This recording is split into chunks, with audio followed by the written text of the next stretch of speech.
Assalamualaikum warahmatullahi wabarakatuh. Selanjutnya kita masih akan membahas tentang golongan lain dari akun piutang, yaitu wesel tagih atau not receivable. Wesel tagih atau surat perjanjian piutang merupakan janji tertulis untuk membayar sejumlah uang, biasanya disertai dengan bunga, pada saat diminta atau pada waktu yang telah ditentukan di kemudian hari.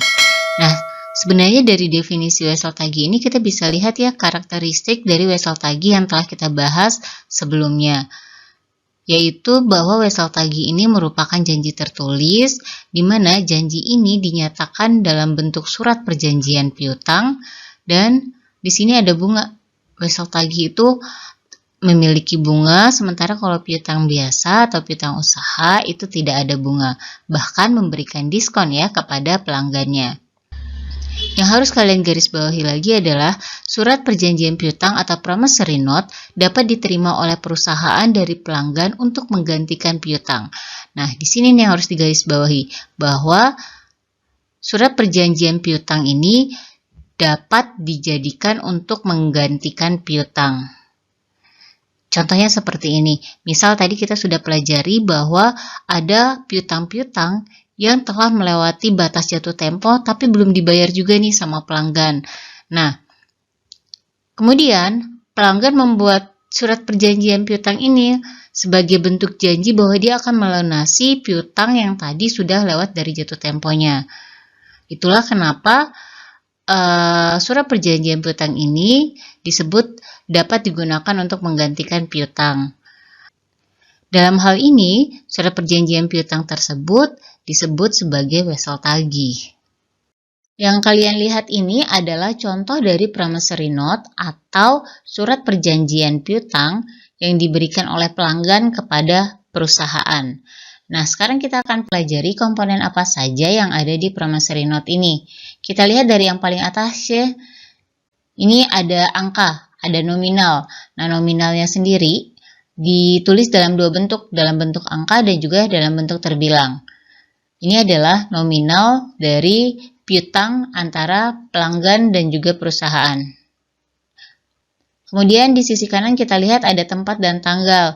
Nah, ini menunjukkan tanggal penerbitan dari promissory note ini.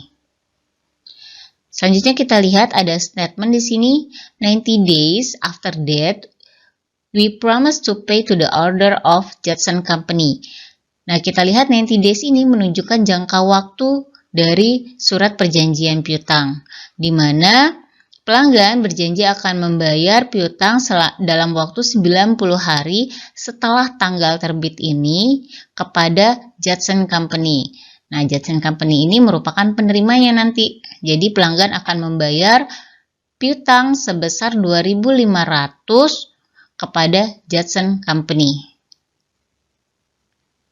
Jadi, pelanggan akan membayar hutangnya sebesar 2.500 kepada Judson Company dalam jangka waktu 90 hari setelah tanggal terbit. Nah, di bawah disebutkan lagi nih nominal yang akan dibayarkannya. Dan disebutkan juga bahwa hutang tersebut akan dibayarkan ke Judson Company melalui City National Bank. Dan di promissory note ini juga disebutkan terkait interestnya atau bunganya ya. Jadi tingkat bunganya disebutkan yaitu sebesar 10%. Dan di sini disebutkan juga tanggal jatuh temponya yaitu 14 Juni 2021. Nah, ini merupakan 90 hari setelah tanggal terbit di 16 Maret 2021. Komponen yang penting adalah tanda tangan dari pembuat promissory note atau tanda tangan oleh pelanggan. Nah, ini adalah 7 komponen atau karakteristik yang ada di promissory note atau wesel tagih atau surat perjanjian piutang. Oke, selanjutnya kita akan mempelajari bagaimana cara menghitung tanggal jatuh tempo dari wesel tagih atau promissory note. Contohnya kita ambil dari contoh promissory note tadi, bahwa promissory note tersebut diterbitkan di tanggal 16 Maret dan jangka waktu pembayarannya adalah selama 90 hari. Oke, kita mulai perhitungannya. Total jangka waktu weselnya adalah 90 hari. Kemudian Jumlah hari di bulan Maret itu kita hitung ada 31 hari ya untuk bulan Maret. Sementara tanggal penerbitan wesel itu dilakukan di tanggal 16 Maret. Sehingga untuk bulan Maret itu ada sisa hari sebanyak 15 hari ya. 31 kita kurangin saja dengan 16 sehingga diperoleh hasilnya adalah 15 hari. Kemudian kita kurangi jangka waktu wesel dengan 15 hari di bulan Maret sehingga tersisa 75 hari. Kita perhitungkan jumlah hari di bulan April yaitu sebanyak 30 hari untuk kita kurangkan juga sehingga diperoleh hasil tersisa 45 hari.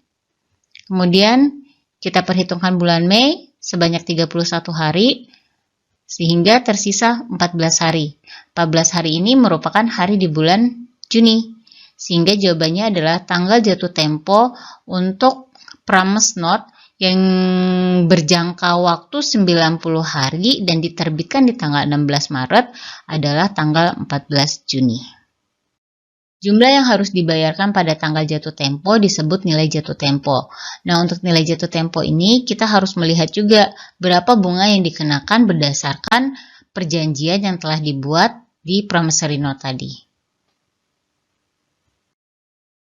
Kita lihat case-nya, menerima wesel tagih dengan nilai nominal $6.000, bunga yang disepakati 12%, jangka waktu wesel tagih 30 hari, di mana 21 November 2020 ditetapkan sebagai tanggal pelunasan utang WA Bank Company.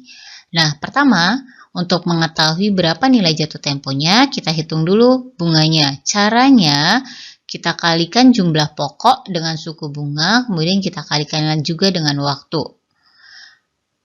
Kita coba lihat untuk jumlah pokoknya sebesar $6.000 di sini, kemudian suku bunganya 12%. Oh iya, yang harus kalian ingat tentang suku bunga ini, 12% ini merupakan bunga tahunan ya. Jadi bunga untuk 1 tahun, bukan bunga untuk 1 periode wesel tagih ini. Tapi bunga untuk 1 tahun. Jadi kalau disebutkan bunga, itu berarti bunganya merupakan bunga tahunan. Nah, sehingga ketika kita mau menghitung waktunya di sini, maka kita kalikan 30. 30 ini merupakan hari wesel tagihnya atau jangka waktu wesel tagih. Kemudian kita bagi dengan 360. 360 ini merupakan 1 tahun. Karena suku bunganya kan untuk 1 tahun, sehingga ketika kita mau menghitung bunga dari wesel tagih yang jangka waktunya hanya 30 hari, maka kita akan bagi dengan 360, ya ini mencerminkan 1 tahun ya, hari dalam tahun yaitu 360. Sehingga diperoleh nih bunga yang harus dibayar terkait wesel tagih tersebut yang ada di soal ini sebesar $60. Sehingga diperoleh bunga yang harus dibayar adalah sebesar $60. Kita sudah dapat bunganya, maka kemudian kita bisa melakukan perhitungan terkait nilai jatuh temponya. Caranya nih, jumlah pokok kita tambahkan dengan bunga. Pokoknya tadi $6.000, bunganya kita peroleh $60, sehingga nilai jatuh tempo yang harus dibayar pada tanggal 21 November sebesar $6.060. Selanjutnya kita lihat bagaimana mencatat penerimaan wesel tagih yang terjadi di tanggal 21 November. Nah, karena kita menerima wesel tagih, otomatis wesel tagihnya bertambah ya. Wesel tagih kan merupakan kelompok dari aset. Sehingga kalau bertambah, kita akan mencatatnya di sisi debit sebesar $6.000. Oke, ini ya 6.000-nya sudah kita catat. Kemudian bagaimana di sisi kreditnya? Di sisi kreditnya kita akan mencatat akun piutang usaha. Kenapa akun piutang usaha? Karena tadi seperti yang telah kita bahas di awal ketika kita membahas tentang wesel tagih bahwa wesel tagih ini digunakan sebagai pengganti piutang usaha. Jadi ketika kita menerima wesel tagih sebagai pengganti piutang usaha WA Bank yang belum terbayar pada setelah melewati jatuh temponya, maka piutang usaha WA Bank akan kita kurangi diganti dengan wesel tagih. Kemudian sesuai dengan tanggal yang telah ditetapkan oleh WA Bank sebagai tanggal pelunasan wesel, maka di tanggal 21 Desember WA Bank akan melakukan pembayaran kepada perusahaan sebesar, di sini kita lihat sebesar $6.060. Nah, ini perhitungannya tadi telah kita pelajari juga. Bagaimana jurnal yang kita buat? Kita lihat di sisi debit, kita akan mencatat kas sebagai penerimaan pembayaran dari WA Ban. Nominalnya sebesar $6.060. Ini pokok plus bunga. Kemudian di sisi kreditnya adalah wesel tagih. Wesel tagihnya sebesar 6.000. Jadi wesel tagihnya kita catat sebesar nilai pokoknya ya.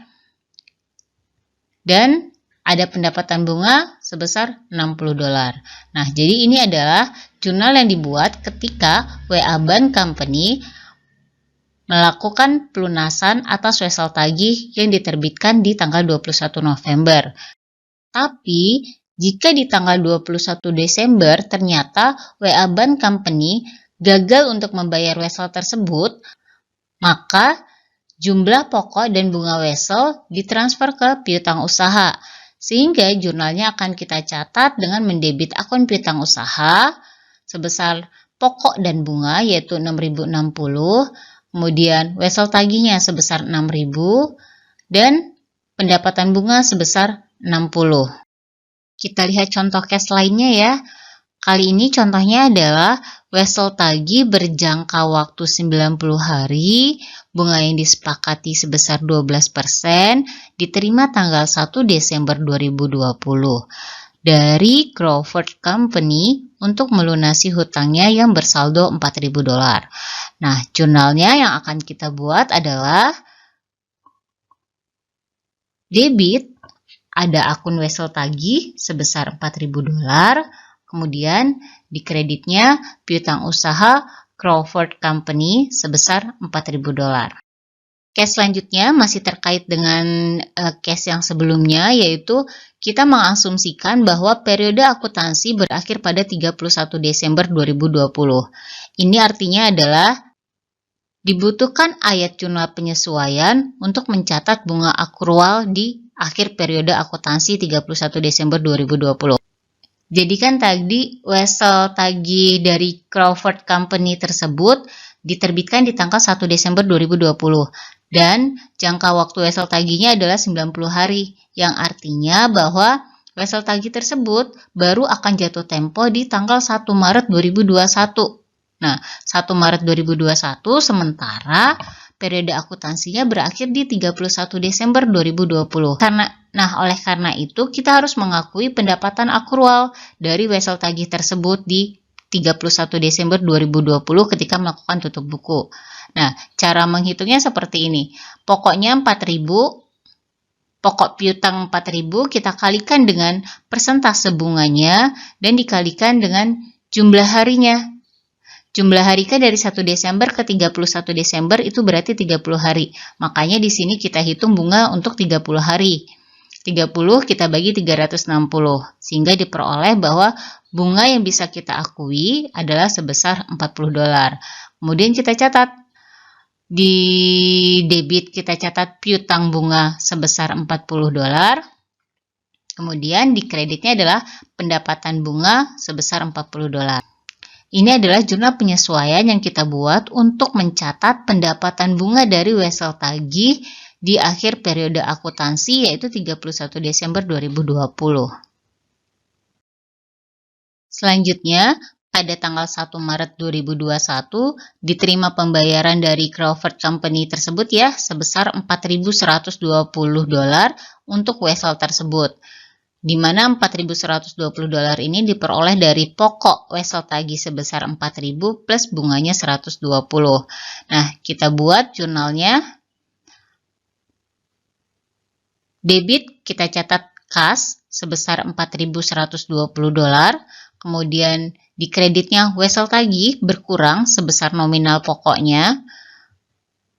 Kita kurangi piutang bunganya karena telah kita terima ini piutang bunga di akhir periode akuntansi tahun 2020 ya sebesar $40. Kemudian pendapatan bunga sisanya kita akui juga, nah sebesar $80. Nah pendapatan bunga ini merupakan bunga periode berjalan yaitu dari 1 Januari sampai dengan 1 Maret. Jadi $80 kita peroleh dari 4.000 kita kalikan dengan bunganya yaitu 12%. Kita kali dengan 60. Nah 60 ini sisa harinya ya. Kan wesel tagihnya Crawford Company ini tadi jangka waktunya adalah 90 hari. 30 hari itu telah kita perhitungkan bunganya ketika tutup buku di akhir periode tahun 2020. Nah, sehingga ada 60 hari sisanya yang belum kita perhitungkan bunganya. Oleh karena itu, di sini kita catat pendapatan bunga untuk periode berjalan di tahun 2021. Di sini kita hanya menggunakan 60 bukan 90 hari lagi karena 30 harinya sudah kita catat sebelumnya sebagai piutang bunga di sini. Oke, jadi bisa dipahami ya terkait pencatatan untuk wesel tagih ini. Selanjutnya kita lihat bagaimana posisi piutang di laporan posisi keuangan. Oke, kita lihat ini adalah laporan posisi keuangan dari Crabtree Company di tanggal 31 Desember 2021 dan ini adalah posisi asetnya, khususnya adalah aset lancar di mana piutang yang diberi arsir kuning ini, wesel tagih dan piutang usaha, itu letaknya tepat di bawah akun kas ya. Setelah akun kas, ada wesel tagih dan juga piutang usaha, di mana piutang usaha juga di sini mencantumkan akun kontranya, yaitu penyisian piutang tak tertagihnya. Sehingga terlihat berapa nilai realisasi bersih dari piutang usaha.